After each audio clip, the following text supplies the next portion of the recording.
আসসালামু আলাইকুম। শানুস mini world থেকে আমি শানু ঢাকা থেকে বলছি। ছোট্ট একটা ব্লগ নিয়ে আপনাদের মাঝে হাজির হয়েছি। আমার সাথেই থাকুন, আশা করি আপনাদের ভালো লাগবে। মাছের বাজার করেছিল, তো বাজারের সাথে মাছের যে পেটা নিয়ে এসেছিল, আমার ছেলে ওইটা ভেজে দিলে খুব পছন্দ করে, তো ইদানিং আর খেতে চাচ্ছে না। আর এই পেটাগুলো যখন নিয়ে এসেছেই, এর মধ্যে শুধু তেল, মানে মাছের তেল, তো ভাবলাম যে এটা জাল করে এটা থেকে তেলটা বের করে ফেলি। এই তেলটা পরে ইউজ করা যাবে, যেমন মাছ ভাজতে কিন্তু প্রচুর তেল লাগে, তো এই তেল দিয়েই কিন্তু আমি মাছ ভেজে নিতে পারবো। এই জন্য মাছের তেলটাকে আমি জাল করতে বসিয়ে দিয়েছি। আর মাছের একটু ডিম হয়েছিল, তো ডিমটা ভুনা করব। ডিমটা আমি সাধারণত কেটে কেটে ভুনা করি, তো আজকে এরকম মেখে তারপরে ভুনা করব।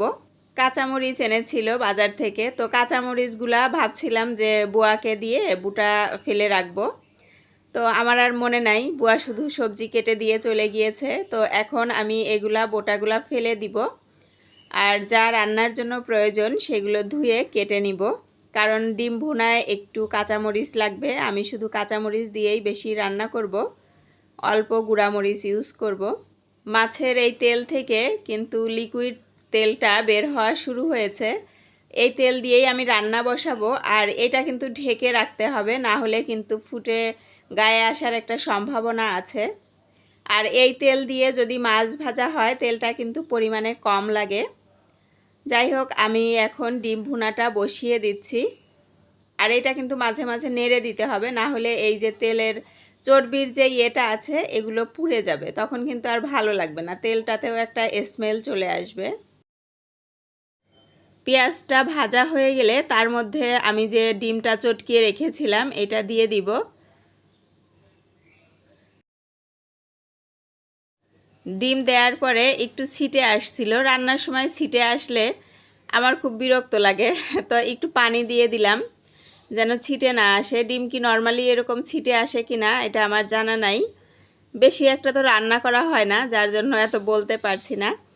তো এখন আমি সব মশলা দিয়ে দিব, একটু হলুদ দিয়েছি, ধনে গুঁড়া, জিরা গুঁড়া দিব, আর অল্প পরিমাণে মরিচের গুঁড়াও দিয়ে দিয়েছি। এই তো এরকম করে কষিয়ে একটু পানি দিয়ে জাল করব, যাতে ডিমটা সফট হয়ে যায়।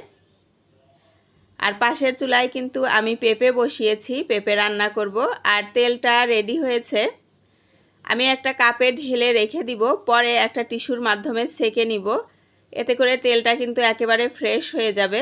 এখন মাছের যে কালচে ইয়েগুলা ওইগুলো কিন্তু আছে। এদিকে আমার ডিমটাও হয়ে যাচ্ছে, আর একটু নেড়ে চেড়ে নামিয়ে নিব।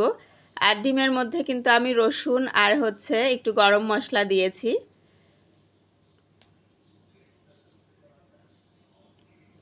ডিম নামিয়ে নিলাম, আর এই পাশে এখন আমি মাছটা ভেজে নিব।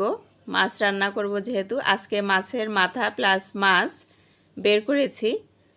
আর পেঁপেটা আমার সেদ্ধ হয়ে গিয়েছে। পেঁপেটা খুবই সিম্পলভাবে রান্না করছি, সেদ্ধ করে একটু জিরা ফোড়ন দিয়েছি, আর পেঁয়াজ রসুন ভেজে এর মধ্যে দিয়ে দিব, তাহলেই রেডি হয়ে যাবে পেঁপে রান্না। আর পেঁপে রান্নাটা চাইলে একটু ভেঙে ভেঙে দেয়া যেতে পারে, আমি ভেঙে ভেঙেই দিব, ভেঙে দিলে আমার কাছে মনে হয় একটু ভালো লাগে। মানে এরকম করে রান্না আমি পছন্দ করি, যার জন্য হালকা ভাঙবো, খুব একটা বেশি ভাঙবো না। পেঁপে নর্মালি কিন্তু একটা সহজপাচ্য খাবার, আর মশলা ছাড়া রান্না করলে তো কথাই নাই, সবার শরীরের জন্যই খুবই উপকারী। তো পেঁপেটা আমি নামিয়ে নিয়েছি, আর এখন এই পাশে তো চুলায় মাছ ভেজে নিচ্ছি। প্রায় হয়ে গিয়েছে মাছ ভাজা, এজন্য এই চুলায় এখন আমি মশলাটা কষিয়ে নিচ্ছি মাছের। মশলা কষাতে কষাতে মাছ ভাজা সব হয়ে যাবে।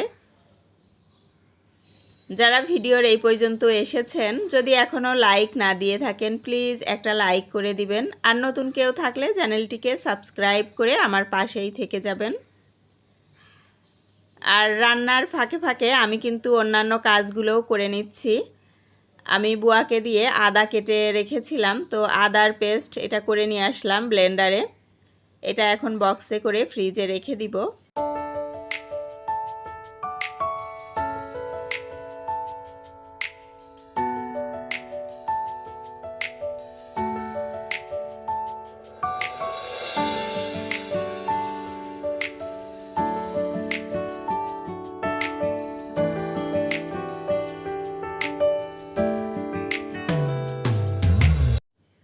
মরিচগুলো ধুয়ে পানি ঝরিয়ে বক্সে এভাবে ফ্রিজে রেখে দিব।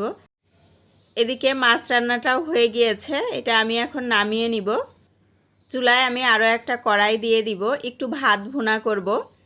দুপুরের বেশ কতগুলো ভাত রয়ে গিয়েছে, আমি রোজা রেখেছি আর আমার ছেলেটাও খায়নি, যার জন্য ভাবলাম যে ভাত ভুনা করে দেই, ও খেতে পারবে আর আমি যেহেতু রোজা আছি আমি এটা দিয়েই ইফতার করে নিব। আমি কিন্তু বিকালের রান্নার শেষে এইটা রান্না করছি, মানে এই রান্না কমপ্লিট করে তারপরে আমি ইফতারটাও রেডি করছি। তো ভাত ভুনা তো আমরা সবাই জানি যে কিভাবে করে, তো আমি ভাত ভুনাটা করে নিচ্ছি। আর পাশের চুলায় কিন্তু আমি একটু ভাত বসিয়ে দিয়েছি, ওরা যদি ভাত ভুনা না খেতে চায় অথবা রাতে যদি আবার একটু ভাত খায়, এই জন্য খুবই অল্প পরিমাণে চাল বসিয়েছি, আধা কৌটা চাল বসিয়েছি।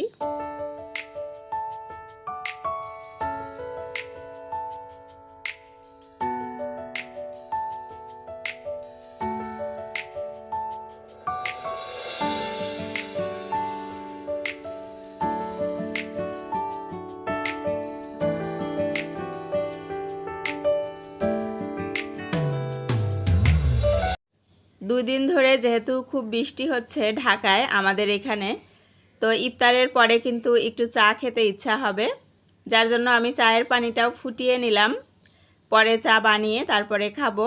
আর রান্না শেষ হয়ে গেলে একটু রান্নাঘরে গোছগাছ করে নিচ্ছিলাম, একটু এলোমেলো হয়ে আছে।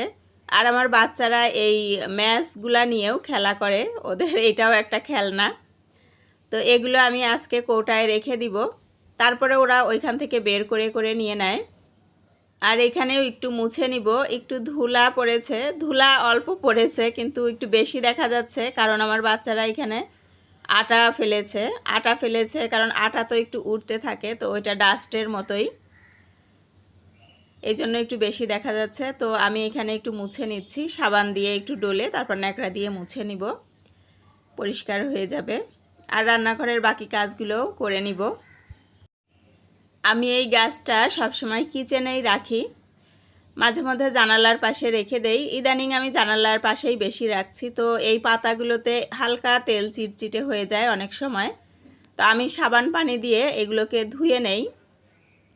সাবান পানি দেওয়াটা মানে ঠিক কি না আমি জানি না, গাছে আপনারা একটু কমেন্টে জানাতে পারেন যে এটা আমার ঠিক নাকি ভুল ধারণা, মানে সাবান ইউজ করলে গাছের কোনো ক্ষতি হবে কি না এটাই বলছি। গাছের গোড়ায় কিন্তু দেই না, পাতাগুলো ধুয়ে ফেলি আর কি সাবান পানি দিয়ে। আর আমার এই পাতাটা থেকে হালকা হালকা শিকড় বের হচ্ছে, তো এটা আমি লাগিয়ে দিলাম। খাওয়ার শেষে এখন একটু টেবিলটা গুছিয়ে নিব, এটা তো প্রত্যেক দিনের রুটিন। আর মাছ অথবা যে কোনো সবজি একটু বেশি করে রান্না করলে আমি আগেই বক্সে রেখে দেই, তো আজকেও সেরকমই হয়েছে, বক্সে রেখে দিয়েছি। এগুলো আমি এখন ফ্রিজে রেখে দিব। আর বেশি একটা বাসি খাবারও খাই না, দেখা যায় যে যেদিন রান্না করলাম তার পরের দিন, তাছাড়া 2 দিন 3 দিন ধরে এরকম করে খাই না। আসলে সবসময় ফ্রেশ খাবার খাওয়াটাই ভালো। আমার টেবিলে খেজুরটাও শেষ হয়ে গিয়েছে, তো একটু খেজুর রেখে দিচ্ছি। আর আমি চলে এসেছি ব্লগের একেবারেই শেষ পর্যায়ে, আজকের মতো বিদায় নিয়ে নিচ্ছি। আল্লাহ হাফেজ।